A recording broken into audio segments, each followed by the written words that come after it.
première contrainte, c'est je ne connais pas le marché, comment faire? Et aussi, est-ce que mon produit a du potentiel sur le marché?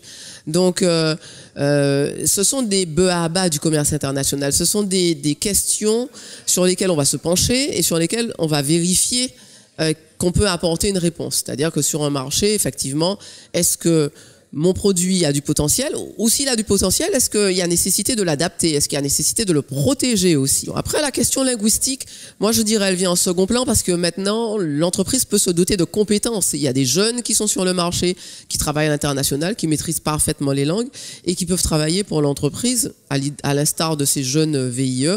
La deuxième chose, c'est les réglementations ou les taxes pour les questions de produits ou la question de la connectivité. L'acheminement du produit ou comment moi je vais m'y rendre, parce que si c'est un service, est-ce qu'il est aisé de se déplacer dans la région?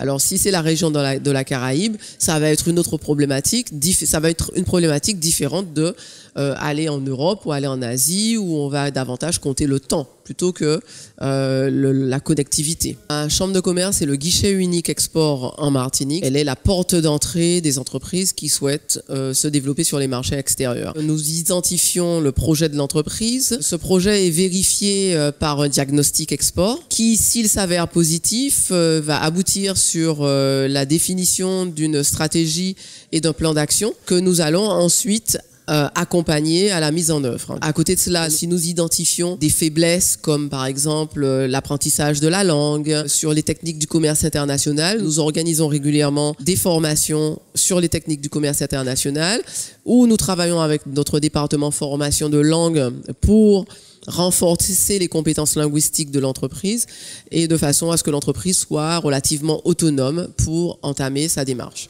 Alors, nous l'accompagnons également sur le recrutement de jeunes à travers le dispositif du volontariat international en entreprise, qui est un dispositif très avantageux d'expatriation. Ce dispositif peut même bénéficier d'un portage d'une entreprise qui est déjà implantée sur le marché pour que ce jeune ne soit pas seul si l'entreprise n'a pas de filiale et qu'il puisse être accompagné sur la commercialisation des produits ou services de l'entreprise.